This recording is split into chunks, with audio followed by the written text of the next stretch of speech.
আসসালামু আলাইকুম everyone, welcome to my channel. আজকে অনেক দিন পরে আপনাদের মাঝে একটা বড় ভিডিও নিয়ে হাজির হয়েছি। আর এই ভিডিওতে আমি আপনাদেরকে দেখাবো খুদের ভাত রান্নার রেসিপি। চলুন দেখে নেওয়া যাক আমি এই ভাতটা কীভাবে রান্না করেছি। প্রথমে একটা ফ্রাইং প্যানে আমি দিয়ে দিয়েছি পরিমাণ মতো তেল। এখন দিয়ে দিয়েছি কয়েকটা শুকনা মরিচ আর কয়েক টুকরা তেজপাতা। তো এটাকে কিছুক্ষণ আমি ভেজে নেব। এরপর এর মধ্যে দিয়ে দিব পেঁয়াজ কুচি। আমি এখানে কোনো পরিমাণ বলছি না, আপনারা আপনাদের পরিমাণ অনুযায়ী এগুলো দিয়ে দিবেন। তো পেঁয়াজটা কিছুক্ষণ ভাজা হয়ে গেলে এর মধ্যে দিয়ে দিব রসুন কুচি আর আদা কুচি। আপনারা এখানে রসুন বাটা আদা বাটার চাইতে কুচিটা ব্যবহার করবেন। তো আদা রসুনটাকেও আমি খুব ভালোভাবে পেঁয়াজের সাথে ভেজে নিব। এখন দিয়ে দিব আলু কুচি। আলুটা আপনারা স্কিপ করতে পারেন, কিন্তু আলুটা দিলেও কিন্তু অনেক বেশি ভালো লাগে। পেঁয়াজ রসুনের সাথে আলুটাও আমি খুব ভালোভাবে ভেজে নিব। তো এটা আমার ভাজে নেওয়া হয়ে গিয়েছে। এখন এর মধ্যে আমি দিয়ে দিব 2 কাপ খুদের চাল। এই খুদটা কিন্তু আমার কিনে আনা এবং এটা হচ্ছে পোলাওয়ের চালের খুদ। তো চালটাকে কিন্তু খুব ভালোভাবে ভেজে নিতে হবে। চুলার আঁচটা মিডিয়াম লো হিটে রেখে এটাকে ভালোভাবে ঝরঝরে করে ভেজে নেবেন।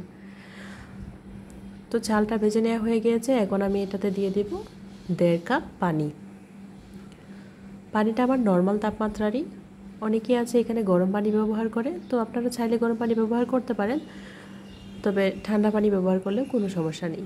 তো এখন অল্প একটু লবণ দিয়ে আমি ঢাকনা দিয়ে ঢেকে রেখে দিয়েছি। তো যখন এটাতে বলক চলে আসবে তখন ঢাকনাটা একটু খুলে চালটাকে আমি কিছুটা নাড়িয়ে দিব। তো আবারও আমি এটাকে ঢাকনা দিয়ে ঢেকে রান্না করব। তো আরও কিছুক্ষণ পর এটা পানিটা কিছুটা শুকিয়ে এসেছে। এখন আবারও আমি এটাকে নেড়ে চেড়ে দিব। তো পানির পরিমাণটা কিন্তু আপনারা যতটুকু চাল নেবেন তার চেয়ে কম পানি নিতে হবে, কারণ এটা কিন্তু খুদের চাল, এটা খুব তাড়াতাড়ি সিদ্ধ হয়ে যায়। তো এখন আমি এটাকে আবারও ঢেকে রেখেছিলাম চুলার আঁচটা কমিয়ে দিয়ে। তো দেখুন পানিটা কিন্তু পুরোপুরি টেনে গিয়েছে। আরও কিছুক্ষণ আমি এটাকে দমে রেখেছিলাম। আর এই যে দেখুন ফাইনাল লুক, আমার খুদের চাল কিন্তু রান্না করা হয়ে গিয়েছে। ভাতগুলো কিন্তু খুব ঝরঝরে হয়েছে। এখন এর সাথে আমি একটা ডিম পোস্ট করে নেব। আমি কিন্তু সাথে আরও 5 জাতের ভর্তা করেছি, ওইটা আমি দেখাতে পারি নাই কারণ অনেক ঝামেলা এগুলো দেখাতে গেলে। তো আমি আর ওই ঝামেলায় গেলাম না। আপনারাও কিন্তু বিভিন্ন রকম ভর্তা আইটেম দিয়ে এই খুদের ভাত খেতে পারেন। সাথে একটা এরকম ডিম পোস্ট নিয়ে নেবেন, তাহলে কিন্তু অনেক ভালো লাগবে। তো এই তো আমার ফাইনাল লুক।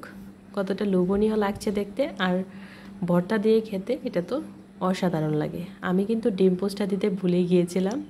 যাই হোক, এই ছিল আমার আজকের রেসিপি।